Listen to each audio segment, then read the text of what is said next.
Farming is the heartbeat of Jamaica, nourishing families, strengthening communities, and driving our economy forward. This Farmers Month, we honor the resilience of our farmers who rise each day to face the elements and secure our nation's food future. By adopting modern practices like smart irrigation, greenhouse technology, and sustainable energy, farmers can grow more efficiently, conserve resources, and build stronger harvests. Resilience is not just about surviving challenges, it's about thriving and creating a brighter tomorrow for generations to come. This Farmers Month tip was brought to you by Isratech, Master the Elements, covering everything agriculture, waterworks, energy, and chemicals. News time! Get ready for the exciting youth entertainment segment on the Talk Up You Radio Show. Yes, that's Bust the Youth. Listen every Saturday at 12:30 p.m. on Nationwide 90 FM. Are you between the ages of 12 to 25 and have creative talents? A singer, DJ, musician, dancer, comedian, maybe the poet? Then we're looking for you. Yes, that's Bust the Youth, Saturdays at 12:30 p.m. To book your spot, send us an email at talktotur@gmail.com or send us a DM on Instagram at TalkUpYouth. You could be the next big thing. Talk Up Youth, Mr. F. Talk Up Youth.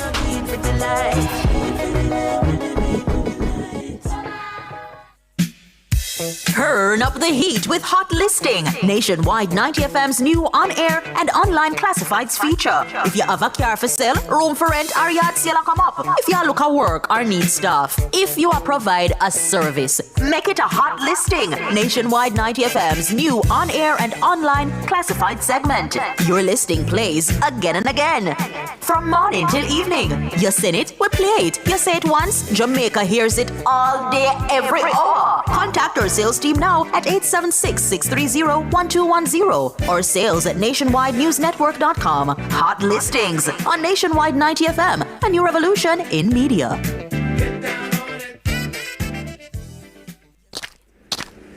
Hey, Miss Sandra, wait, why you look so? You alright? Girl, I really need to advertise my business, but I don't know where to put my money. Simple. Advertise on Nationwide 90 FM. But I'm already advertising on your radio airwaves using your Hot Listings promo deal and more. Yeah, those are good. But I'm talking about social media. Social media? Yeah, girl. Let me get a rundown. So, they have over 518,000 followers across platforms. In 2025 alone, their Facebook posts reach over 63 million users. Yeah, million. Their Instagram posts reach over 130 million users. Over TikTok, those videos gained over 13 million views. And on Twitter, X, the content was seen at least 49 million times. One more you really got ask for? So them a go on bad? That's some serious exposure, man. Exactly. With all of them reach our nationwide gear, your business now gonna touch road. It can go touch sky. Advertise your business on nationwide social media platform them now. Come, give me them number there, quick. Alright, come. Ready. 876-630-1210. You have that? 876-630-1210. Or you can send them an email. sales@nationwidenewsnetwork.com. Power in great moments. If you have financial needs, Chris and Charles will fix them for you. Power in great moments since 1992. Oh, we have it all. Power in great moments. Relax, you got Chris and Charles. Oh, we have it all. When you think loans, think Chris and Charles.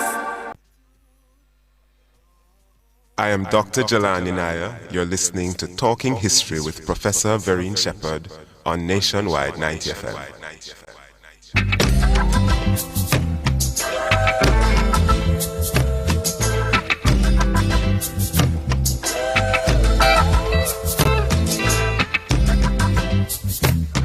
We refuse to be what you wanted us to be. We are what we are. That's the way it's going will be. If you don't know, you can't educate us for no equal opportunity. Talking about my freedom, people freedom and liberty. Yeah, we've been starting on the wine place much too long.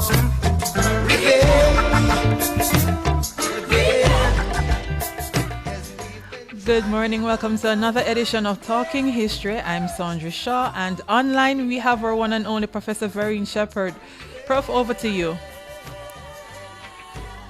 Welcome. This is Talking History on Nationwide 90 FM. My name is Vereen Shepherd, as you all know by now, and I'm joining you from Geneva, Switzerland, where I am here attending the meetings of one of the treaty bodies, the first treaty body of the UN system, the Elimination of Racial Discrimination, the Committee on the Elimination of Racial Discrimination, all forms.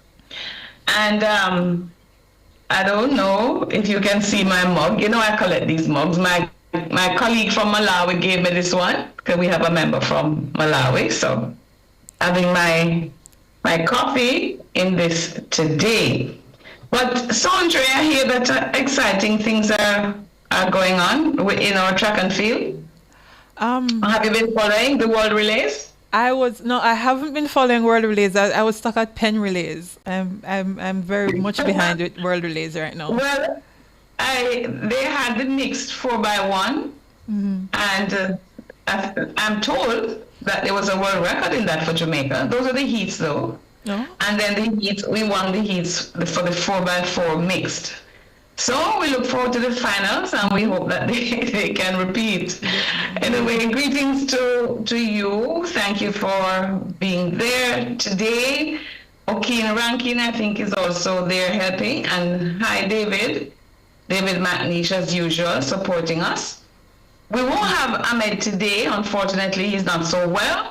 But the rest of us will be with you until 10:30. So, remind our listeners, Sondre, about how they can follow and interact with us. Well, you can follow us on social media. So on Facebook, you can find us at Talking History Jamaica. On Instagram, we're at Talking History Jam 2. And on X, you can find us at Talk History JA. So make sure you use the hashtags Talking History and Talking History JA when you interact with us. And if you are listening on the FM band on radio, welcome. Do remember you can watch us on Nationwide's YouTube channel. And if you're listening on nationwideradiojm.com, welcome back. And if you're just joining us, welcome to the family. All right, thanks, Sondre. Let me now tell everyone what's coming up in the show. As usual, we start off with history in the headlines, followed by history in the news, reparations corner, and what's on my mind with Vereen's views, and then we close out with birthdays. So if you or someone you know is having a birthday, if you're having a birthday, if someone you know is having a birthday, drop us a line so we can give you a shout out. Of course, I think all our listeners and viewers know our numbers by now. But anyway, call us at 876-630-93724 or at 876-618-6730. So before we go to the headlines, let me tell you about our guests for today. In segment 2, we will talk with Prophet Greg, as he's popularly known, about the EADUMC series he had last month and the work of the EADUMC, and he'll tell you what that means. In segment 3, and going into reparations corner in segment 4, we will be joined by Ambassador Dr. June Soma, member of the Permanent Forum for People of African Descent, the CARICOM Reparations Commission, and the African Union group of experts on reparations. So she will tell us all about the work that she does. Vereen's Views comes up in segment 5, and birthdays in the final segment before we wrap. So, Sondre, what are the headlines today? Well, we have several headlines today. The first one, we make a stop in Georgia, because there's a landmark report that details the lasting impact of slavery in a key Georgia county. A Georgia task force has released a landmark report that details the lasting impact of slavery and its afterlives in Fulton County, USA. Now, the report, spanning more than 600 pages, is based on original research by the Fulton County Reparations Task Force. Rather than examining the impact of slavery and racism at the federal or state level, the report investigated the role of the county government. Policies and decisions made at the county level contributed to the long-term harm for black residents. That's what the researchers found out. So that's our first headline. But you were talking about what's going on in athletics, and some good news for athletics too on Kenya's side, I believe it is. Now in Sebastian Saw broke the two-hour barrier to make history in last Sunday's London Marathon, winning the men's race in 1 hour 59 minutes and 30 seconds. So it's usually a 2-hour barrier. He broke that barrier. As we now say, he came, he saw, he conquered. And it's interesting that his name is spelled S-A-W-E. So he saw indeed and conquered. So, right. So not so very long ago, the idea of anyone running the official marathon in under 2 hours lurked only in the realms of what we thought was just fantasy and theory. And so, but over the course of that 1 hour, 59 minutes and 30 seconds, Sebastian Saw turned it into a brain-spinning reality. And so insiders told The Guardian that the 31-year-old had made more than $1 million or 740,000 pounds from his victory and world record in prize money, appearance fees, and bonuses. And alongside that, we also have Ethiopia's Tigst Assefa defending her women's title. Now, 2 others were also under the old world record that was set by Kiptum. And so Ethiopian Yomif Kejelka, who was just 11 seconds behind in his debut marathon, and Jacob Kiplimo, who ran 2 hours and 28 seconds. So exciting things going on in athletics. All right, so moving... And more to come. More to come, because the world relays will definitely give us something to talk about. Yes. So not only did we turn pen relays into Jamaica Sports Day, but we're trying to do the same to world relays, eh? We're cheering for the Caribbean. So far. So far. All right. Anything else? Moving over to Zimbabwe. After 137 years, Zimbabwe has received the last of its iconic stone birds that were taken during the colonial era. Now, in a ceremony that took place just days before the country celebrated its 46th independence, South Africa returned the final ancient sculpture in a moment that the Zimbabwean president Emmerson Mnangagwa described as the return of a national icon. Moving... But, wait a little, Sandre. We don't want to give the impression that the current South Africa regime stole it, right? Right. Under the apartheid regime, in the colonial days, yes. Right, so it was definitely taken during the period of colonialism, not by the current government. All right, so we're moving over now to the Caribbean, because in St. Lucia, we're told that Prime Minister Philip J. Pierre earlier this week delivered on one of his first promises to St. Lucia after leading his St. Lucia Labour Party into his 15-2 victory against the United Workers' Party. And that promise was to introduce African heritage studies in St. Lucian schools. Now, the Prime Minister has steadily supported CARICOM's call for reparations from Britain and Europe for African chattel enslavement and native genocide. History recently became an endangered subject in the Caribbean, and the University of the West Indies recently had to go to extra lengths to avoid it being erased from the curriculum for lack of selection as a subject of interest for students. So St. Lucia made sure to do its part by introducing African heritage studies into the schools, and by extension, history. It's interesting. I really haven't had much of an issue on my part. I find that a lot of students are still interested in history, and I hope we see an upward trend over here. And finally... But Sandra, before you do the final one, what we have to do is to ensure that all students do history as a foundation course. They don't have to specialize in it. They could still have their major. Hopefully some would do it as a major. but make it a foundation course. Everybody should come out of a university understanding their history. I agree with you. Anyway, the final headline. So finally, according to a report from the UK Guardian newspaper, research on Barbados claims that the UK stole 25 million years of life and labor through slavery in Barbados. That is a lot. And I think we will, I know that's all we could pack in today in this segment, but what we should do, Sandra, is follow the story. I will contact the researcher. Right. I think actually Dr. Reed knows the researcher. So we were talking about that we should have a fuller discussion of this in one of the programs. So all right, thank you. We go to a break. We will be right back.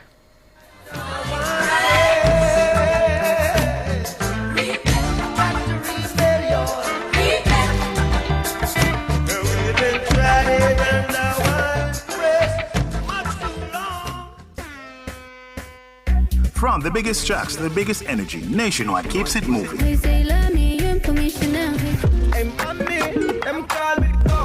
If you love the vibes, come and lock in with us for real. World boss, leave a prison could stop me. Join the Nationwide 90FM Family Club today on Patreon. Practice. God me say you watch you of me practice. Strat, you know here, we totally turn up down at Total Tools. Big things are going. Yes, my love. 10 a.m., May 15 at Total Tools, Lot C6 Drax Hall. Whole heap of new things, whole heap of excitement. And guess what? Cliffviews Online, I got it there live on location from 10 a.m. to 1 p.m. Among prizes, surprises, and giveaways. I got it there. But I know that alone, you know, them are going to have up to 25% off at all 3 locations. Can't miss this. Remember, 10 a.m., May 15, Total Tools, Lot C6, Drax Hall. Catch it live on YouTube during Cliffviews Online from 10 a.m. to 1 p.m. It's a go massive. But is this real? Hey, Greg, come look at this. Oh my, it's happening. Mr. Daniels, the numbers keep getting bigger and bigger. Sir, the clicks are off the charts. Hello, sales? What's the emergency? 9,000 clicks in one day? 3,000 order? So much we have left? What? I soon call you back. Mr. Nakamoto, it's Danny from Jamaica. I need 5,000 of the big ones.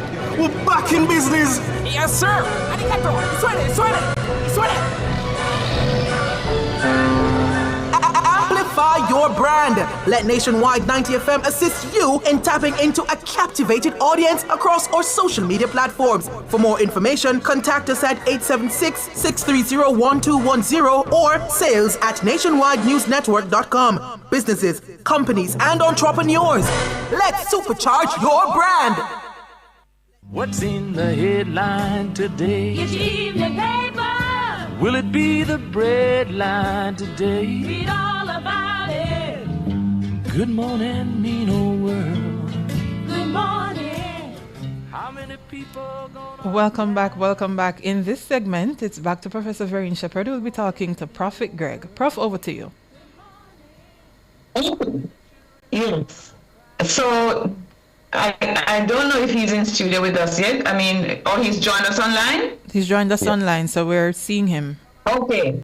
Great. Greetings, Prophet Greg. How are you? Yes, blessed love and greetings, Professor Vereen Shepherd. Yes, I'm seeing you now. So you're an author, executive director of the FEO, or EFEO, Africa Diaspora Union Millennium Council, or EADUMC. Do you call that EDIMAC? Yes, EDIMAC, yeah. Okay, all right. You're also a UN mandate holder and reparations advocate, and so much more, but we can't read your entire CV this morning, Prophet Greg. So anyway, welcome to Talking History. Tell us a little about the history and activities of your organization, first of all. All right, first I must send greetings to your viewers and listeners nationwide, and we greet all in the name of the Most High, Rastafari. The history of EDIMAC is best pictured within the framework of what the organization really represents as a collective representation, primarily for the Rastafari community. And this dates back to the energies that came out of the Global Rastafari Reason of 2003, moving towards the same organizing and centralizing agenda. And because of the nature of what was transpiring then with the reparations in full gear with the Durban Declaration that took place in 2001, a lot of juxtapositioning was that came out of that global reason, sought to establish a global secretariat for Rastafari. Many things were converging, the Core Gardens Committee, looking at Pinnacle towards heritage side, but it was not until the coming of the Ethiopian millennium in 2000, Ethiopian year, which is actually 2007. Prophet Greg, just 1 minute. We're hearing a little bit of a feedback. Do you have your radio on somewhere? No, don't have a. Okay. Are you hearing good? No, or is there feedback somewhere? I still hear a feedback, but let's see how we go. Yes. Before you continue, though, you remember that there are some young people who don't know anything about Pinnacle. Can you just? I'm hearing you. I was saying, before you go any further, tell our young people who have never heard about Pinnacle, what is Pinnacle? Because you drop it into the conversation as if everybody knows. But remember that each generation, each other generation. Pinnacle is really where is a commune in St. Catharines, Sligoville, St. Jago Heights, really. It was actually the commune for the Howites, governed under the Leonard P. Howell, organization, I should say, under Ethiopia Salvation Society. It was the real first community, Leonard P. Howell. So the Spanish Town Rastafari community, the Nyabinghi community, actually keep converts to keep that legacy alive, and they look to champion the cause for Pinnacle to be recognized within a heritage framework. So all of that was actually, converging, as I said, where the activity of the community is concerned. Okay. Naturally, reparation, Core Gardens, again, everyone's supposed to know that history of Core Gardens. And we covered it on the program on the anniversary, on this year's anniversary. So just continue with the work of the organization. Yeah, it was not really until the coming of the approach of the Ethiopian millennium, which actually is the year 2007 in the Western calendar, that really brought the whole, commune activism together to move towards the start of secretariat that was being proposed from the Global Reason of 2003. So because of the emergence of a heritage declaration and our representative as part of our committee, we looked at the coming together of an invite of an expertise in the field of establishing these sort of councils. So Roger Tunnels from South Africa, who is a former WIPO, World Intellectual Property Right Organization representative, who actually defended the Sans tribe in Southern Africa, was invited in by our executive consultant, international consultant, Sister Maxine Stowe, who is part and parcel still a part of our organization. So in his presentation in July of 2007, he actually addressed both the Rastafari community and the Maroons community in how to set up a council. So it is from that energy of representatives' input now, and the year of the millennium, Ethiopian millennium, that really brought everything together to form the name, the Ethiopia, or rather the Ethio-Africa Diaspora Union Millennium Council, with the Millennium Council representing. All right. Okay, hold a minute, because we're still getting like an echo. I don't know if the studio can fix. I know you're trying to keep out sounds where you are by having your earphones in, but okay. So your most recent activity of the organization, what was that like? How successful was it from your view? Yes, the recent activity was actually the same push towards the Rastafari month, which is something that we had championed from the year 2016. So on this occasion, in our 10th anniversary, we looked at the recent vote, United Nations vote, that recognized chattel slavery as a crime, or the gravest crime against humanity.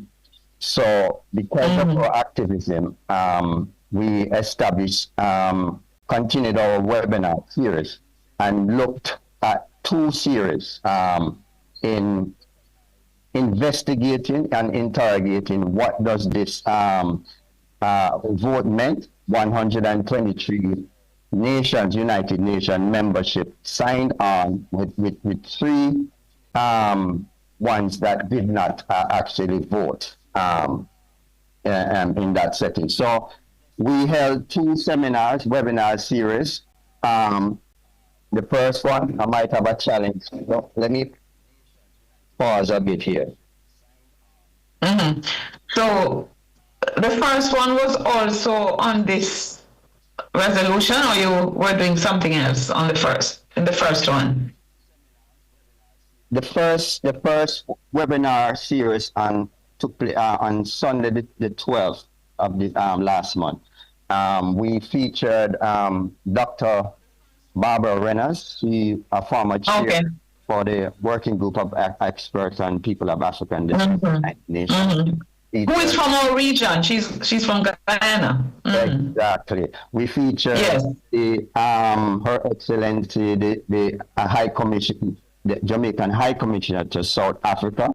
That's is Joan Edward Thomas, or Thomas Edwards, right? Yes. And also a former permanent forum for the People of African descent? No, through the Ministry of Culture, Mr. Sid Bartley, who actually attended the Durban Declaration. The Durban conference. From 2001. And subsequent to that, he attended all the majority major conferences that span off dealing with reparations. So he was very... And the DDP, the outcome document, the DDP is 25. It's 25 years since Durban this year. So we need to have a program where we're celebrating that and talking about it. Yes, ma'am. So that was your first activity in terms of the Rastafari month. Yeah, but we had the follow up to that now, the part 2,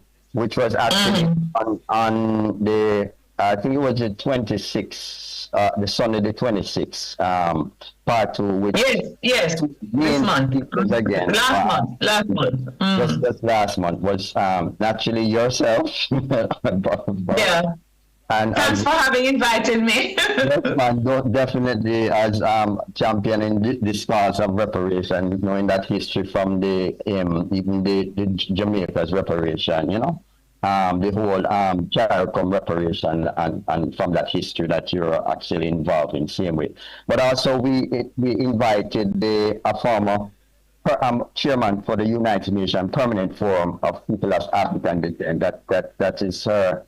Ambassador Dr. June Suma. She's also from the region, from St. Lucia. Right. And she'll be on the program after you, by the way, so you should continue to listen. All right, that's great. That's very great. So these are two series actually honing and very significant of what this process of chattel slavery, recognition as a grievous crime, and rightfully so, ought to be still championed naturally by the African descendant, and because of that Holocaust encounter. We just have about 2 minutes left, so do you have any significant activity coming up? Well, we actually, because of our because we actually addressed the AU CARICOM second summit, and we worked through an organization situated in Shashamane, Ethiopia, the Jamaica Rastafari Development Community. And because of that arrangement to address that summit, we actually established an MOU with that organization very recently. I'm talking about the summit that took place in September last year. But what we are looking now is to look at the forward movement traction for the Rastafari community celebration in 2030. So we are planning towards that centenary celebration of the coronation of Emperor Haile Selassie first, and hopefully by October we are hoping to have an activity to help strengthen that preparation, because we have 4 or 5 years towards that massive. All right, we'll have to leave it there. But I don't know, Sandra, you have any question you want to squeeze in? No, prefer right up on the break. It's fine. Right up on the break. Okay, all right. So thank you very much, Prophet Greg. And we'll keep in touch with you on any other activity in which your organization is involved. So we take this break. We soon come back with Ambassador June Suma. All right. Thank you very much. Thank you. How many people gonna die? Good morning, mean old world.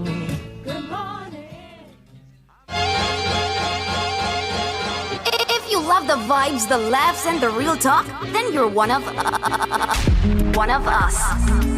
Don't just listen, belong. Join the nationwide 90 FM Family Club on Patreon.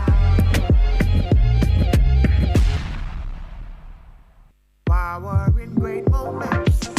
If you have financial needs, Chris and Charles will fix them for you. Power in great moments since 1992.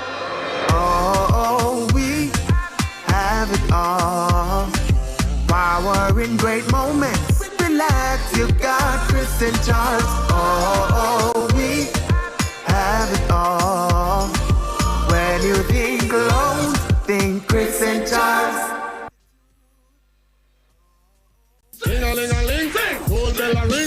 Merle Grove High School on May 15, it's your time. The NNN School Tour 2026 is bringing energy, talent, and excitement straight to your school. So say pull up your pants and put it on your waist, and we're pulling up to highlight student talent and creativity while bringing the fun with games, exciting prizes, and live performances you won't want to miss. Missing. It's all going down on May 15 from 1 to 4 p.m. at Merle Grove High School. Don't miss the vibes, the fun, and your chance to shine. See you there. This broadcast is brought to you by the Police Civilian Oversight Authority, Tip Friendly Society, LMH Publishing, Wisynco Group, Digicel, Nutrition Products Limited, and Mystic Mountain, Jamaica. I am Blacker Ellis, and I listen to Talking History on Nationwide 90 FM. Yeah.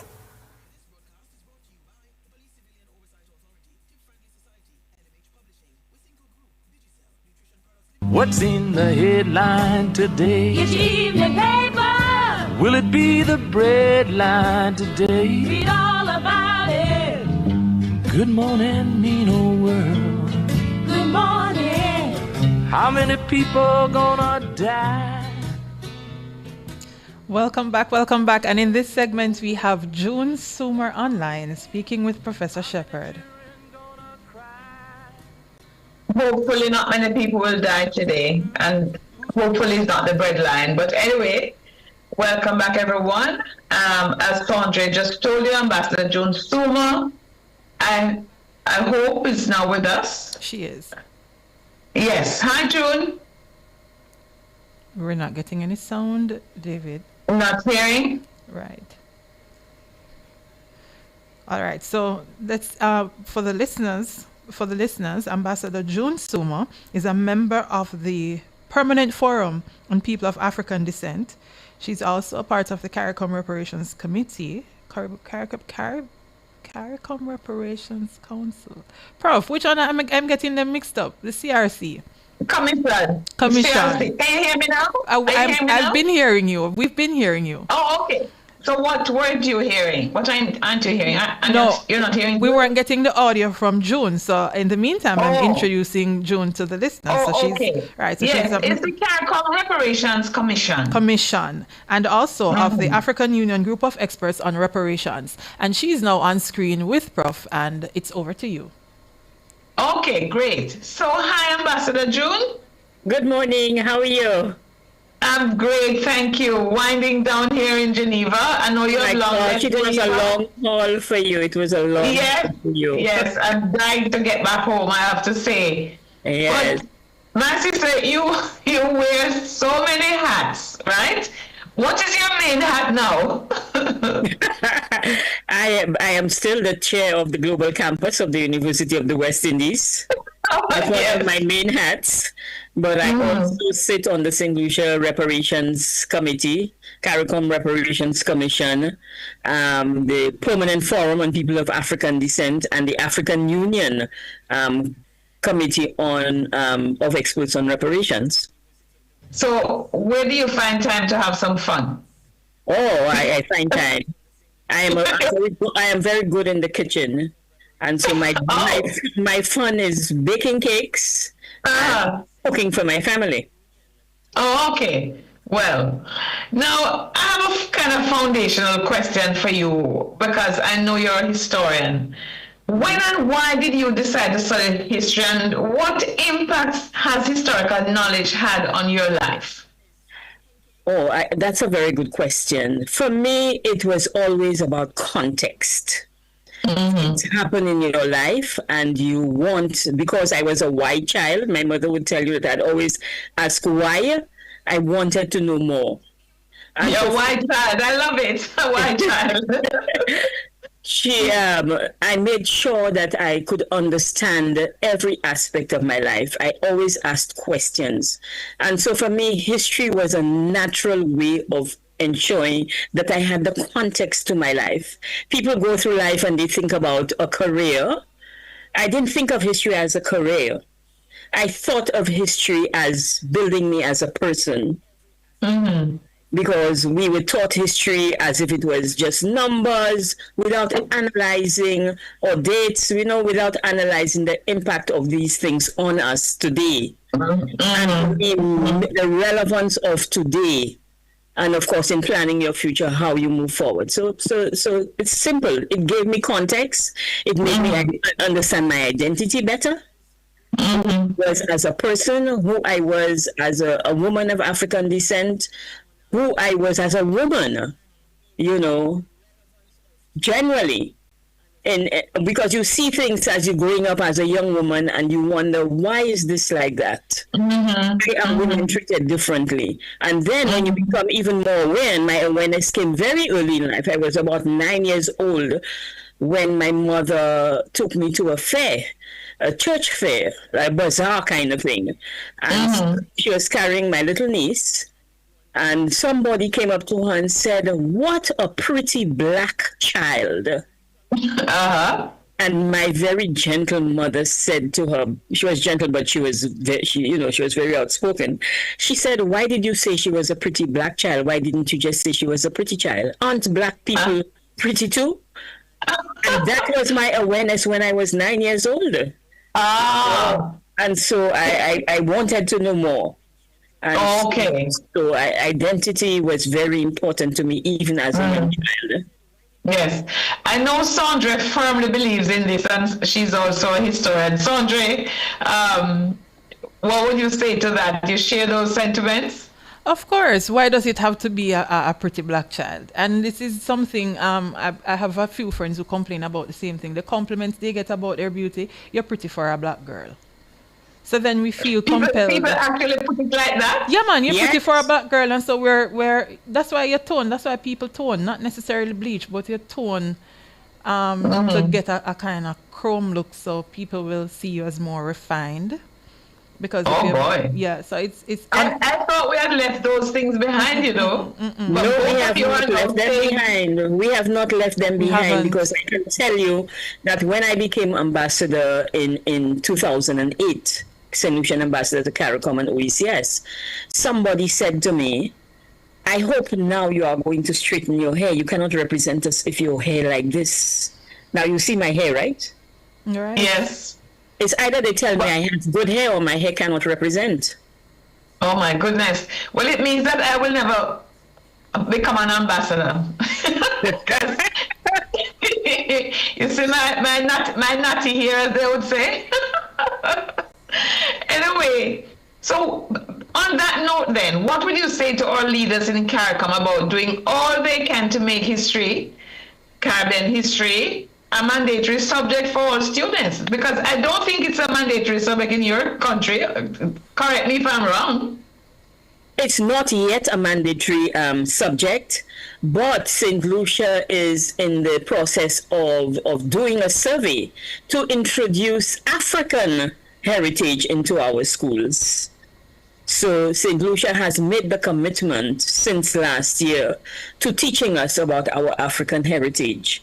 And so we are putting in place steps to make sure that history is mandatory in our secondary schools. I think they should start earlier. I think that children should be aware. If I was aware at 9, children in primary school should be aware of what they are getting into. History is not something in our past. The legacies of history live with us presently and will continue to live with us because of the systems that have been put in place. So our countries have to make sure that our children understand the world that they're going into. And it's not simply about teaching history in that sense of teaching us, dates and all the things that we were taught when we were children, but teaching us the relevance to our lives right now and why it is important. And it should be mandatory all the way through university. Yeah. I thought there used to be a foundation. Sandra, you're saying we don't have a foundation course anymore that is about Caribbean studies or something like that? Yes, we do. I don't remember the name of I think it's Caribbean Civilization, FD 11 something. In my time, it was FD 11A. There's a number attached to it now, but we do have that. So for each of the faculties, you're expected, if you're in science, you have to do the history background, the Caribbean studies background, Caribbean history, to do that foundation. And if you're in humanities, then you have to do the science and the law and so on. So there are 3 sets of foundation courses, and history is one of them. Yes, I taught that foundation course. It was called Development of Civilization. Yes, that one. I thought the Development of Civilization was slightly different, and that later on they had introduced another course. They do one that John Campbell, when John Campbell was alive and used to teach that course, I think John had hundreds of students. I had 300. Right, it's the same one. It's the same one that. Wow. Yes. So it's the same one. So are you saying that enrollment has dropped off, Sandra? So no, because the enrollment is also dependent on, it is a foundation. So once you're outside of the Faculty of Humanities and Education, you have to do it. You have to do it. Right. Okay. You don't get to choose. So what you read earlier on in headlines, you were saying that there was some news out of UA that history, is it the major then you were talking about? Well, no, and I was saying that one of our Caribbean countries, I'm trying to find back which country it was, who made it, who is moving to make it mandatory in schools. So they introduced African Heritage Studies. But maybe that's what June was talking about. Maybe it's in St. Lucia. It was it's St. Lucia. It's Prime Minister Pierre, right? It's St. Lucia and African Heritage Studies, right? But that's African history as opposed to any other type of. What about Caribbean history? Exactly. Yes, that also. Caribbean history has become mandatory. I think that Caribbean history is becoming mandatory in most of the countries because CXC is making that move also. So to get into university, you must have history. So that is from when? Because I'm not aware of that. Sure. I'm not too sure from when because each country is doing it differently. Moving towards that. They're moving towards that. Okay. Well, that would be good because, honestly, And you are right. If you look at the legacies of colonialism now, only history education can help you to understand those legacies, you know? But what about the books? Do we have the books to make this possible from your perspective? You know, you have spent all these years doing these books, Professor Shepherd, and it is time that they some of them are, but a lot of them are not. A lot. Let me ask Sandre. Yes. Are they the school? You see liberties lost and freedoms won. Did you grow up on that, Sandre? I know. I remember the big one that Ian Beckles did, Caribbean Slavery in the Atlantic World. But a lot of the others we were never exposed to. We were exposed to 2 other authors. And it was only when we got older, we went further on in studies, we realized how limited the information was that we were exposed to. Let me ask June before we take the first break. From you, what were some of the foundational history texts that shaped your understanding of history? Well, I was a reader. And so I would... I would read it because the books were available to us. We started with the making of the West Indies, you know, the growth of the modern West Indies. I read these books when I was in high school, you know, how Richard Hart's slaves who abolished slavery. And yes, that. And so you had the context because, as I said, I was a white child and I wanted to know why they were teaching me only European history. Where was I in the history? I wanted to know, you know, so I would do extra reading. And I suspect that's why I decided to do history at university, because it gave me that broader view. And I always want to know, why are you hiding things from me? I want to know. And so inquisitive mind that we must encourage in our children. You know, my mother had put that in my mind. You know, so I wanted to know more. If you could think of one thing you thought, but with history education that was corrected, can you think of anything off the top of your head? Well, I think for me, the one that was corrected very early in life was the one about Columbus discovering. And I always thought myself, I always thought that this man was lost. And and some indigenous people found him and gave him assistance, and he turned around and killed him. And so I think for me, and that is one of the reasons why I advocate for the removal of the Columbus statues around the Caribbean Sea. You know, because you have one in St. Lucia? No, we don't. We used to have a Columbus Square, but it's now Derek Walcott Square for hallelujah. Number of years. It has been, I think it's more than 20 years now St. Lucia removed that. And I think that we are moving in the Caribbean generally to rename things. It's taking a while because there's resistance. I don't know about Sandre, but I don't detect any huge movement to topple the one that we have in St. Anne. Sandra, you detect any great move? No, but I know there are some voices against it. There have been some. There was a point when I was a voice against it too. So, but I don't know that it will be removed anytime soon. June, I don't think so either. I don't say break up the statue or anything like that. You know, I say we need a museum. I think so too. That's what Barbados did. Yes, museum with his statue of Nelson. Barbados did that with Nelson. Yes. You remove it from a place of prominence and you put it in a museum. Yes, and teach the children who this. I mean, we need the knowledge, right? I'm not saying bury the knowledge or let the knowledge disappear. We cannot do what they did. Right. And you can go into a museum and learn about all of it. And that's what some countries have been doing. You know, I must ask our brother Fergus what has happened to the one in Trinidad that was toppled in the middle of the night, in the dead of night, one night. It was removed. It was removed because I asked him about it. I'm not too sure where it is. I'm not too sure where it is, and he wasn't too sure where it was. But once they removed the statue of Columbus, you know what a group of people did? They renamed a roundabout the Columbus roundabout. Prof, oh my goodness. So we have resistance in the countries to these things.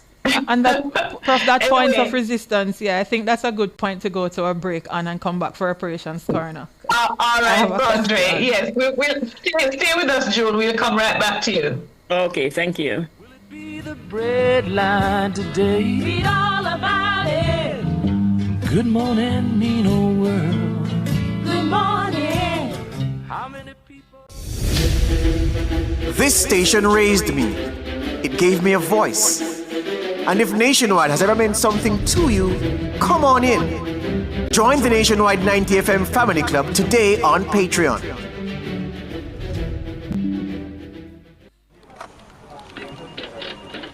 But is this real?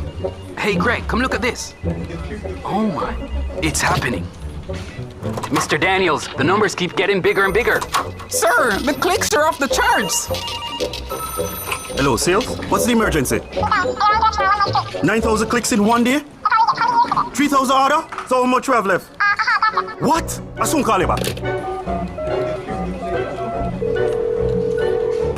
Mr. Nakamoto, it's Danny from Jamaica. I need 5,000 of the big ones. We're back in business. Yes, sir. Arigato. Suene. Amplify your brand. Let Nationwide 90 FM assist you in tapping into a captivated audience across our social media platforms. For more information, contact us at 876-630-1210 or sales@nationwidenewsnetwork.com. Businesses, companies, and entrepreneurs, let's supercharge your brand. Reparations, justice must come. Africa and the Caribbean as one. Not charity, but exposing them both. Welcome back, it's Talking History. Welcome back, it's Talking History. And we still have online Ambassador June Sumo talking to Professor Shepherd. Thank you, Sandre. June, welcome back to you. Have you heard that song before, June? Just checking. No, I don't think so. It's a Gramps Morgan. And do you know who sent it to me? The Prime Minister of Antigua Barbuda. Prime Minister Brown, yes. You know, he fancies himself a singer. I think he's somewhere on the production of this. From what I could see, he just won it. He won the election, right? Yes. Yeah, I think he's been returned as the Prime landslide. Minister. Yes. Yeah. Okay. All right. So Dr. Ahmed Reid normally does this segment for us, but he's not feeling so well today. So I will just do this. We're into Reparations Corner, and by the way, in 2007, we had compiled, and then when the Center for Reparations Research was opened, we did compile a list of reparations songs, and there's quite a list, June. So in your work, I always think it spices up our work and our events, you know, when we play some of these. And our artists have been really agile in terms of understanding and putting these sentiments in not only reggae, but also calypso. So I think we will, perhaps Sandre, we will play some of them one of these days. Play like not just the starting one by Gramps Morgan, but, you know, some of the others. But anyway, when let's shift to reparations now. When did you first become active in this movement? Well, I started as a teacher, as a history teacher, because I taught history before I even went to university, and then in between degrees, I was also a teacher. So I was always speaking to the issue of reparations. But my involvement became more in depth in 2013. Remember, I was ambassador to CARICOM and OECS, and so at the time when they decided, I was actually in the meeting, the 2013 meeting, when the heads of government decided that they were going to pursue reparations. So I was there from the beginning, in this new phase of the movement. And when I returned home, then I was charged with establishing the National Reparations Committee. So of St. Lucia. Yes, of St. Lucia. We put the names together for cabinet approval. So our committee is actually approved by cabinet, and then of course it went to the parliament. So we have an approved body made up of civil society groups. So it's not just a state body. Only the ambassador was on it from the government. Just to coordinate and make sure, and because I was a historian, then everything else fell into place. So I have been in that from the beginning. You have Earl Bousquet. He's a member, right? Earl is the chair of the. He's the chair now. He's the chair. He has been the chair from the beginning. Right. Okay. And so yes, and actually he has invited me to St. Lucia to participate in some of the activities and to meet the committee. Yes, some years ago. I'm remembering that now. And also, when I was director of the Center for Reparations Research, we collaborated with Earl on the St. Lucia committee on a school's lecture series. So we are going to restart, so we're going to come back to you again. It was really very good. I have to say, it was really very good. My only regret is that we didn't edit the lectures and put them in a collection for the students. I recall the one that was given by a Haitian scholar. It was, we think we know the history of Haiti or Haiti, but that professor really, and you would have liked this lecture because she stressed the role of women in the revolution, Yes. And I know you're always trying to say, just remember that women fought too, that they were right there. So what's your present activism now in terms of reparations? What I know you have a new role with the AU. Yes, I am. My activism is just for us to, right now, for us to raise awareness globally. So I sit at the level of national, regional, and international committees. And so how I integrate reparations and reparatory justice into all of these movements is very important to me. And for us not to forget that chattel enslavement was not just something that did not differentiate us.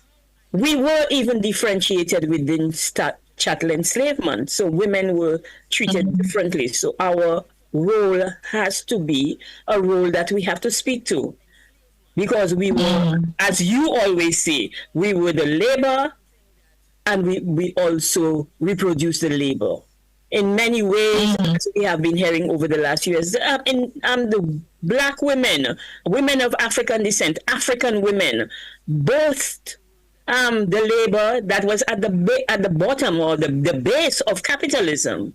And we have to remember these things, and we have to raise the awareness of these things. The coordination of the of reparations is extremely important. We cannot allow for the European countries, the colonizers, and I say colonizers because they are still colonizers. We still have almost 20 colonies in the Caribbean. Yeah. And these were the same people who colonized us. We cannot afford for them to do a couple of things to us. One, divide our movement by giving us piecemeal what they call reparations, when we know it's not reparations. We have to define our own reparations. So that's part of my activism. We have to define. CARICOM 10-point plan does that very neatly for the Caribbean, but for the African Union, it is a little different. It is something that. So what do they do? What's this committee that you're on? What are the activities? Well, we are a new committee. We were only established in December last year to coincide with the end of the year for reparatory justice for Africans and people of African descent. Remember, that was the theme last year. And the African Union was moving towards making it a decade. So from January, they declared it as a decade, almost to coincide with the second decade on people of African descent. And we have Yes. a number of different roles to look at the historical classification and documentation and the research that has been done so we can produce the evidence to support reparations claims. We are also supposed to be working because alongside the African Union Committee of Experts on Reparations, the African Union Legal Experts on Reparations was also created. And so we are supposed to coordinate with them the legal and policy framework that is looking at the various aspects of reparatory justice. We are supposed to be involved in advocacy and diplomacy with regard to reparations on the global front. And so we were involved, like you, in ensuring that the resolution that went to the UN was properly framed and the language was the right language. We wanted to do that. And so we did that. You went in the technical team in January to shape and do the framework. And we went in February into Ghana to do the follow-up and to make sure that everything was done properly. Okay. And we are supposed to also coordinated the various stakeholders, both inside of the continent and outside of the continent. So there is a big diaspora aspect to it. In fact, I am representing on the executive of that body as the representative for the 6th region. From the 6th region. Sondre, can I steal another minute? Verine's views won't be so long this week. Sondre, I know you're going to terminate a break, but I'm going to steal a minute to ask you. I'll give you a minute, and I also have a note for you based on some questions you asked. So go ahead. Okay. So just quickly, June, how you assess the state of the movement? And that's a big question, but in a minute. I think it's going in the right direction. What we have to do now is to bring other people on board. The education programs seem not to be reaching some people. And so we have to do it in their language. I am very happy for the civil society groups that have been involved. And so they take it to the grassroots people and to and I want to see more political will also for it. Okay.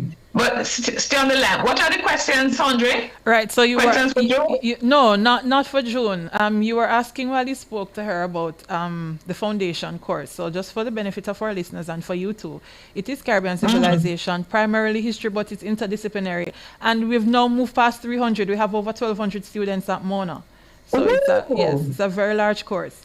And then I was just trying to understand the headline you read about UA and history. So that's why I was a bit curious, to see if something is shrinking or what's the problem. Right. No, right. So we're doing a good job there. We have some students outside of the faculty that are very much interested. They'll tell us they're very interested in history, and so they choose the courses as free electives. So we have a growing interest still.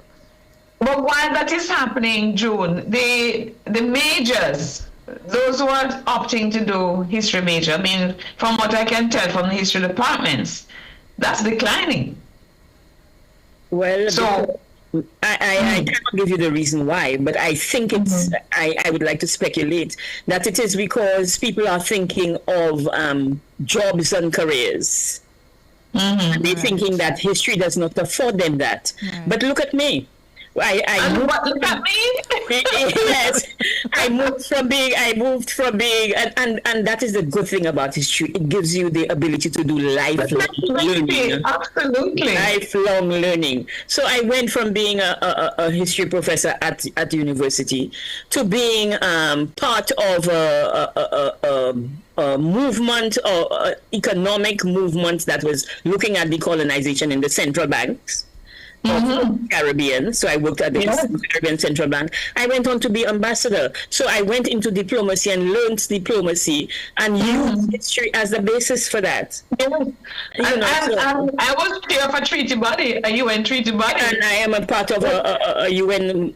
Yes, and this treaty body normally, the majority of people are lawyers, but they realize that they need a multidisciplinary committee. Exactly. So, Anyway, I still think people should study history. We need more historians, and I think they should realize that there's a lot you can do with history. History puts you in a lot of spaces, as you and I have realized. Yes. Anyway, it was a delight speaking with you today, June. Continue to do what you do, and I know we'll meet up on some side of the world. Definitely. Most likely in Jamaica next. Okay, all right. And so take care. Have a good rest of the day. Thank you. And you guys do good work. Thank you. So we'll take another break and I'll come back with Vereen's views. Thank you, June. Yeah. But child, I carried us through. From the biggest tracks to the biggest energy, Nationwide keeps it moving.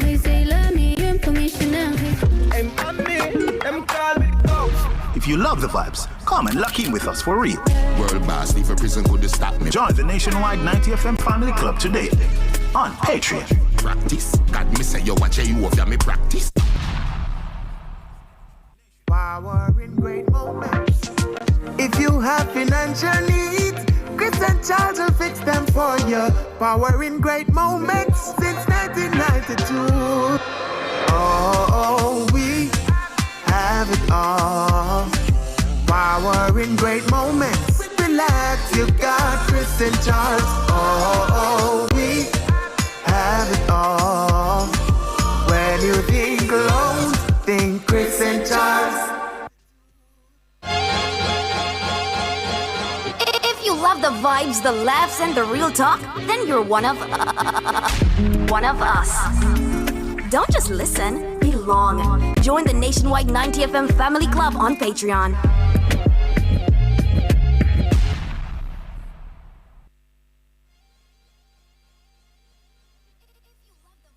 Vereen's Views is brought to you by JN Group. We'll help you find a way. But I'm not afraid, no. No, I'm not afraid. No, I'm not afraid, no. If them a come, let them come, cause I'm protected by the Most High One. They don't mind when you fall behind and can't pay your bills. And it's now time for Vereen's Views. Prof, what's on your mind this week? All right. I'm kind of going back a little, back and forward. You'll hear. So it is a republic that is on my mind today as Jamaica refines its plans to make that move, right? We have been on that road for a little while, right? But I think we're getting, our plans together. So this got me reflecting on the 2021 International Human Rights Day, which had the theme Equality, Reducing Inequalities, Advancing Human Rights. And the Gleaner, which was celebrating 70 years of publishing in the UK at the time, held an e-conversation at which the main question to be considered by the 6 panelists was, should Jamaica become a republic? I'm not sure that the majority answer, is still yes. But at that conversation in 2021, my simple answer was yes, Jamaica should become a republic. Indeed, should have done so years ago. For to continue to have the monarch of England as the country's head of state is to continue to participate in our own oppression, based on the role of the royal family in chattel enslavement, based on the atrocities committed on the people of our island during the period of chattel enslavement over which the British presided, and the continued colonial legacies manifested all over this country, for which they have refused to take responsibility or engage in a meaningful conversation about reparations. In fact, we heard when Britain defended its position on voting or abstaining from the vote to the Ghana resolution, we heard that they can't accept that the legacies of chattel enslavement should be used to demand reparations. We have had too long an unequal relationship with Britain, which started in the period of republicanism that lasted in England for 11 years in the middle of the 17th century. In the English Civil War, the Roundheads defeated the Royalists. King Charles I was beheaded, and the Republican Commonwealth and Protectorate commenced in 1649. Oliver Cromwell, a leading figure in the Republican movement that overthrew the Stuart monarchy, became head of state with the title Lord Protector. He ruled England from 1653 to 1658, during which time the island was captured by the English from the Spanish. The monarchy was restored in 1660 and is still in place. So, Born in bloodshed and sustained in bloodshed, the relationship between England and Jamaica was marked by atrocity upon atrocity against the enslaved, especially all women who bore the brunt of sexual violence, remembered each year during the 16 days of activism against gender-based violence. While our ancestors fought to get rid of England, then British rule in various resistance activities, from conquest to independence, modern Jamaica has fought tooth and nail to keep republicanism out of our conversation. Therefore, in one form or another, Jamaica has had a monarchical system of government from 1660 to the present time, and the enslavement of the ancestors by the British lasted for 183 years. Despite a succession of the country's prime ministers declaring their support for the idea over the years, despite repeated public announcements by the politicians, Prime Minister Pattison, 2003, Prime Minister Portia Simpson Miller in 2012, and PM Holness in 2016, Jamaica still remains one of the Queen's realms, or the King's realms right now. And polls from Carl Stone to Bill Johnson, 2017, have shown a majority in favor of keeping the Queen of England as Jamaica's Queen. 60% in 2011, 49% in 2017. Well, at least, Andre, it showed a declining trend with 49% in 2017. At last, in 2025, 55% in the latest Bill Johnson poll said Jamaica should not continue to have the monarchy as head of state. And that should encourage the present government. I don't know if there is, I don't know if you're aware of any more recent poll than that, 2021. But we should not be hasty in doing so just because many feel peeved at being bested by Barbados, which finally removed the British monarch as head of state and officially became a republic on November 30, 2021, an act that triggered hysteria here. As we march along to our final goal, that is, as we plan to stop loitering on colonial premises, let us ensure the following. One, that we step up media and Rhode Island educational campaigns pre the required referendum, but not by politicians. This Rhode Island educational campaign should not be led by politicians, since we do not want a partisan political circus. Two, we should ensure that a reparations, development, severance package is negotiated so that the king or the royal family or the British state, which benefited massively from the trafficking and from chattel slavery and colonialism, does not get off scot-free. Queen Elizabeth I supported John Hawkins' slaving expeditions in the 1560s.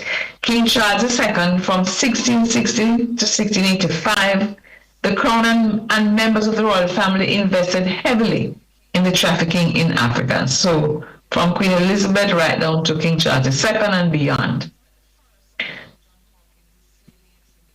The king lent the company, that's the Royal African Company, or the Company of Royal Adventures trading into Africa. That was the first one. And so he lent them a number of royal ships, including a vessel called the Blackamoor, and reserved for himself the right to 2/3 of the value of any gold mines discovered. He was looking ahead. The Royal Adventurers benefited from royal connections and the crown's political and financial backing.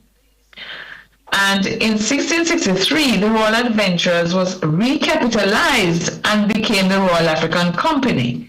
By March 1664, the company had delivered more than 3,000 enslaved men, women, and children to Barbados and 780 African captives to Jamaica. And as we know, it went on and increased. So, republic with reparations, I say, and many say, because at independence there was no quote-unquote Marshall Plan or Colombo Plan, or any respectable golden handshake, leading the late Eric Williams to say, and I quote, "The West Indies are in the position of an orange. The British have sucked it dry, and their sole concern today is that they should not slip and get damaged on the peel." Those are my views for today. Green's Views was brought to you by JN Group. We'll help you find a way. But I'm not afraid, no. No, I'm not afraid. No, I'm not afraid, no. If them a come, let them come, cause I'm protected by the Most High One. They don't mind when you fall behind and can't pay your bills on time. Prostituting. Is your investment idling? At Lascelles Employees and Partners Cooperative Credit Union, we know the power of compounding. With Compounder, your medium-term goals grow stronger every month. No debate. Earn a whopping 4.5% offer rate over 12 months. Start with a minimum of $200,000 and watch your money multiply with the compounding effect. Growth isn't just steady, it's exponential. Call 876-923-5480 or visit www.lascellescreditunion.com. Lascelles Employees and Partners Cooperative Credit Union, the friendly financial institution of choice.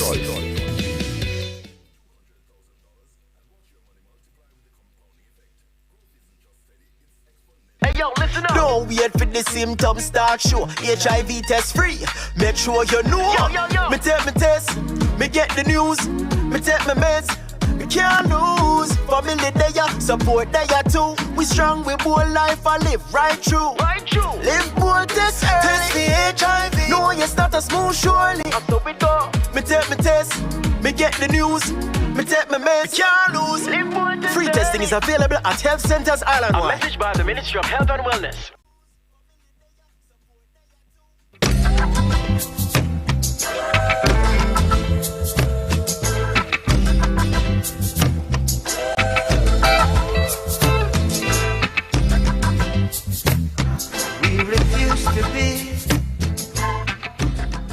As we cruise down to the end of the program, let's go to our birthdays.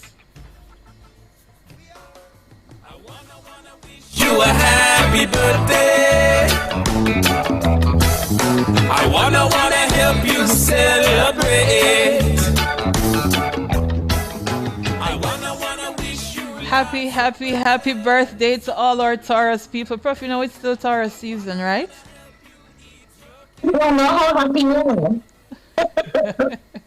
So I want to send a very, guess whose birthday it is today? It's our very own Tana Thomas. Yes, very own Tana Thomas. Today is her birthday. In fact, Tana walked in these shoes before I did as producer of Talking History. So hi Tana, happy birthday. Yes. We also have Clinton Cowans and Perry Davis celebrating birthdays today. Norris Chambers, Yao Ramasar, Garfield Harris, Phyllis Green, Donette Ingrid Zaka, and Winston A. Chin. Also, I want to say happy belated birthday to Anthony Gifford, passionate advocate and member of the NCR. I remember speaking to Anthony Gifford. My God, man, I had to get out my pen and paper. You learn so much talking to him. So, I know, and you know, he used to be a peer in the House of Lords of England. He's English, and he was called Lord Anthony Gifford. Yes. But he gave that up when he became a reparationist and passionate advocate, and actually wrote a very good book called Passionate Advocate. So, very key member of the National Council on Reparation, especially as they're preparing now this petition, and thinking about the steps towards republicanism and all of that. So, very important. He's in the UK still. He's no longer in Jamaica. But I do hope he had a really happy birthday. What else is there? I have a friend of mine from university days, Mervis Edgel II, is having his birthday today, and a friend of mine from high school days, Jason Gregory, celebrated his birthday yesterday. So happy birthday to Mervis, happy belated birthday to Jason. And we go over now to our historical birthday. So for historical birthday today, we actually have two. Now, I'll start off with Elijah McCoy, because we talk a lot about, this is the real McCoy and that is the real McCoy. And yeah, for those of us who are in tune to dancehall culture for a while, we know my father used to say the real McCoy, yeah? So where is it coming from? Elijah McCoy was born in Ontario He was a prolific inventor who invented lubrication systems for steam engines. Now, his innovations were so revolutionary that the phrase "the real McCoy" is believed to have been derived from his name. Well, look at that. Look at telling that. you. I didn't know that. So thank you for that piece of information. So I'll pause that. We have a call online. Caller, hello. Hi, Raymond. Yes, I just have a little comment to make. Last week and this week, and the week before actually, spoke about history and so forth in African history. And I also spoke about historical fiction, and it is in that context.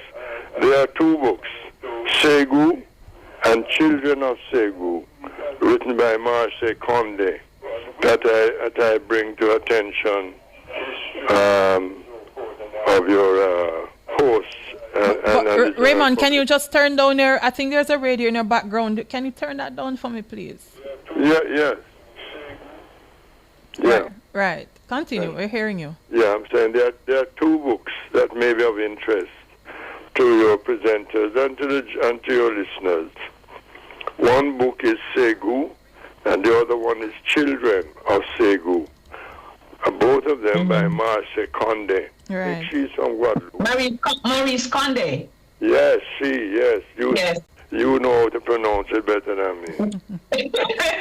Yes, she's a French author. I think she's from the French Caribbean, actually. I think he Martinique. said our Guadeloupe. I think is who was saying one of them. Yes. Yes. Yes. So her historical fiction gives a fascinating history from the very beginning, from the first meeting of the Europeans with the Bambara people. And I just thought I'd bring it to the attention of your listeners in case they want to read those books, because though they're fiction, they give very, very fascinating and detailed history from the first encounter through slavery right to the transatlantic trade and also in the Western world. That was all. I just thought I would share that. And it's a very lovely program. I listen to it regularly. Yeah, thank you so much for listening, and thank you for bringing Maurice Condé's work to our listeners' attention. I think Segu was published in 1984, and while fictional, really, was set or actually reflected some real conditions in the history of Guadeloupe and the French Caribbean. So thank you so much for bringing that to our attention. Thank you, and thank you for listening to Talking History. Yes, but you had another historical birthday, Sondre? Thank you, Raymond. Okay, all the very best. All right, feel free to call again. Yes, and in fact, I have another historical birthday, and this time he's Jamaican. And it was one of my favorites. So one of the reasons that we had the kind of hysteria, we got a national holiday in 1998. Now, the birthday is that of Stephen Shorty Malcolm. He was a Jamaican football player who played as a defender, and during his club career, he played for Seba United. Now, he represented Jamaica at the 1998 FIFA World Cup in France, and that was the first time, and so far the only time, that Jamaica has qualified for the World Cup. He made his debut for the Reggae Boys in 1995 and collected a total of 71 caps, scoring 3 goals. Malcolm died in a car accident only hours after playing Bulgaria in a friendly international in Kingston. He was on his way back to Montego Bay with his teammate Theodore Tapper Whitmore when his car blew a tire, hit an embankment, and overturned near Falmouth. I still remember. I still remember how heavy it felt when we heard that he passed. Two of them we never really, I don't think we ever quite recovered from. Shorty Malcolm and Peter Cargill. It was really heavy. Oh dear, that was. Yes, I can't say I remember it clearly, but that would have been, this is not something. Because I remember a lot of, when we looked at, we saw the car and everybody was just hoping that somehow we would have pulled through. So it really hit us. You would have survived. But he was a part of that. He was a part of that team that caused the euphoria in Mandela Park in Halfway Tree. I remember the flyers. We had some big posters being handed out, and I don't know if you remember the big football we had. That was under the Patterson government. And I hope I don't get into trouble for saying this, but I think it's one of the reasons why people, whenever we have certain accomplishments in sports, people always say they miss PM Patterson because we would surely get a holiday for it. We got a holiday right away because you were so appreciative. We have to qualify again. We have to then we can lobby for the holiday. No, our hopes are now resting on the reggae girls. They're the ones making us proud. So Khadija Bonisha doing great things on the international scene. But you know, these things come in cycles, you know. Look at us now, you know. So let's hope that we, maybe not this World Cup, but the other World Cup. You know? You have to understand though, you know, Prof, Jamaicans are spoiled. We don't want nothing less than winnings. We're spoiled. But we thank them for their service. If it's not football, it's track and field. Yes, and then when those seasons are done, we beat West Indies again when West Indies is not living up to what we know. So we are a spoiled set of people in the Caribbean. But come on, man, don't get me started on the cricket, because honestly, we really have fallen. How the mighty have fallen. I know, and I used to lose sleep over watching cricket, so I am really heartbroken these days. But there are analysts who, like Professor Bettles, who understand and sees clearly what went wrong. And maybe one of these, on one of these programs, we should have him give us his analysis of, because he has written books on cricket, right? So he has analyzed the rise and fall. So I think it would be an interesting program to have, so you could perhaps explore that. But before we wrap, I wanted to tell you how we ended our session in Geneva. All right. At the, this treaty body, CERD, we call it for short. Before that, though, I'm begging David a favor, and through you, begging David a favor. As so much of this program was on reparations, I love the Gramps Morgan, but I also like recruiting soldiers for the army. So after we close the program with our program music, I'm going to ask David if he can put that on. That's Peter Tosh, no? Yes, Peter Tosh. Recruiting soldiers. Every time I give a lecture on reparation, a public lecture, I always close with that, because we need everybody on board. We need more soldiers in the army. So I'm begging a favor this week, okay? Okay. So give us the update. Yes, so the meeting ended yesterday, May 1.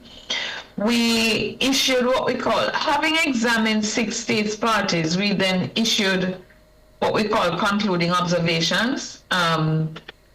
Of course, we listened keenly to what the state parties said they are doing to eliminate racial discrimination.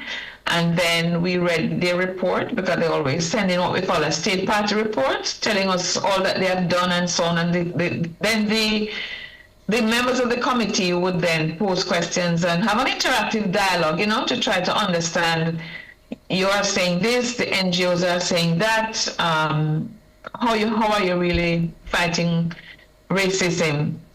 And one of the things we have noticed over the years is that CARICOM states, a lot of them don't, even though they are members of the committee, they don't report regularly.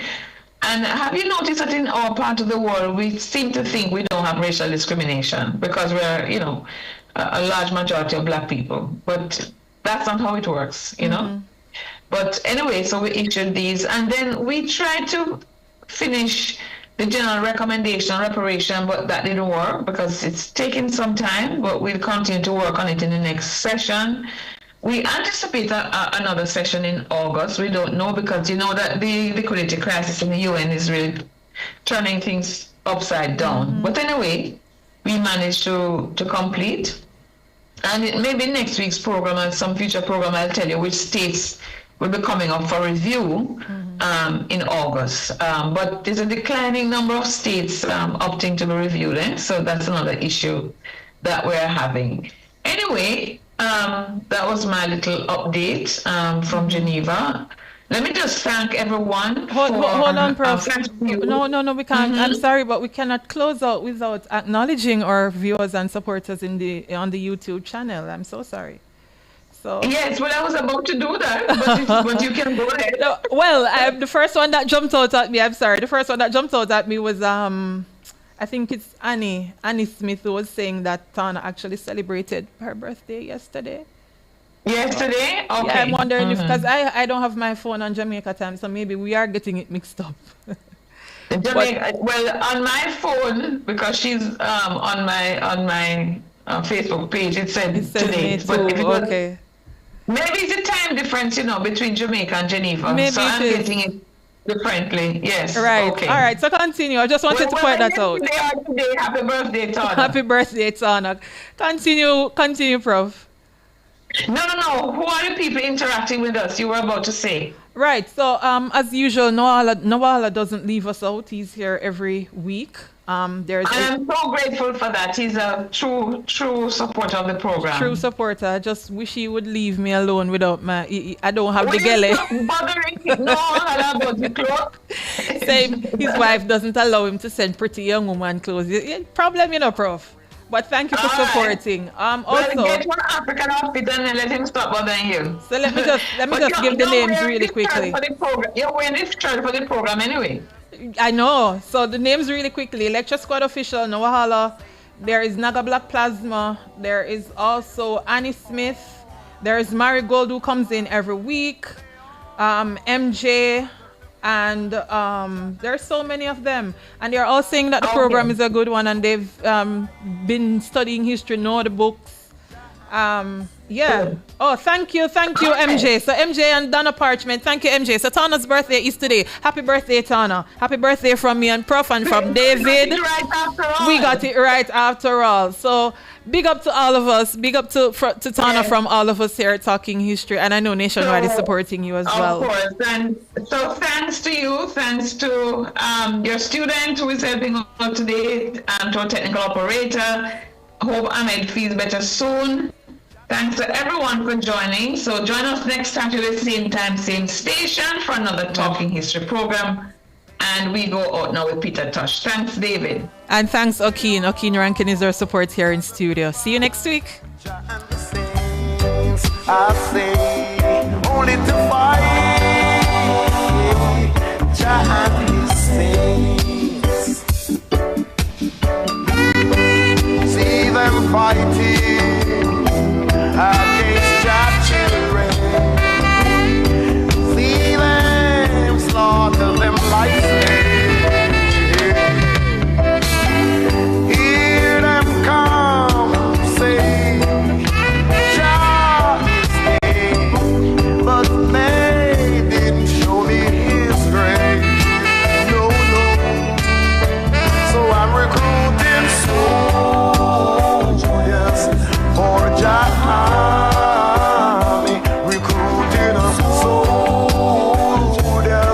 Jah time is now.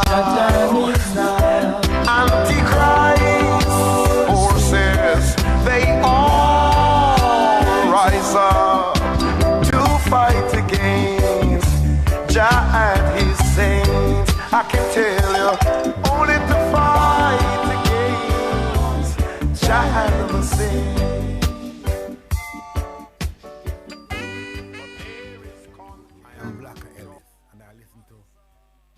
I am Blacker Ellis, and I listen to Talking History on Nationwide 90 FM. Yeah. From the biggest tracks to the biggest energy, Nationwide keeps it moving.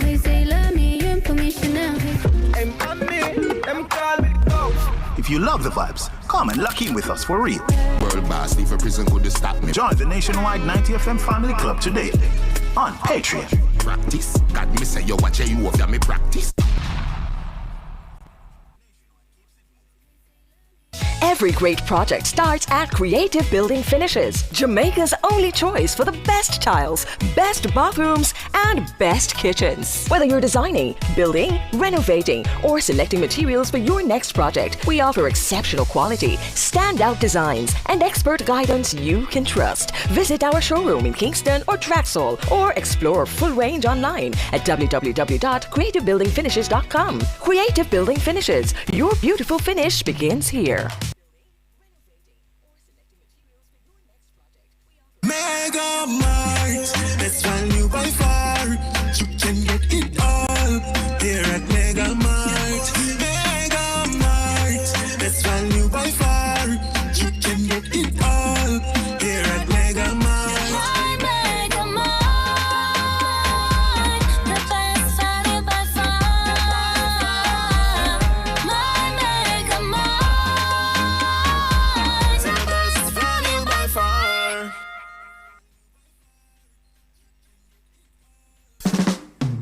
You them have a voice here, and it matters. The Family Club helps us to keep giving young people the mic. If you believe in that, join the nationwide 90 FM Family Club today on Patreon. Hey yo, me is a youth, no in a hurry. Me love me chick. Upgrade your home or business with Cameron Industries and Joinery Limited. Explore a range of termite-resistant plywood, quartz, solid surface, and granite. Experience timeless elegance with our cedar doors, crafted from premium cedar stock, kiln-dried for durability and beauty. For quality and craftsmanship, visit us at the Trade Center Kingston 10 or Hatfield Mandeville. Call 876-963-06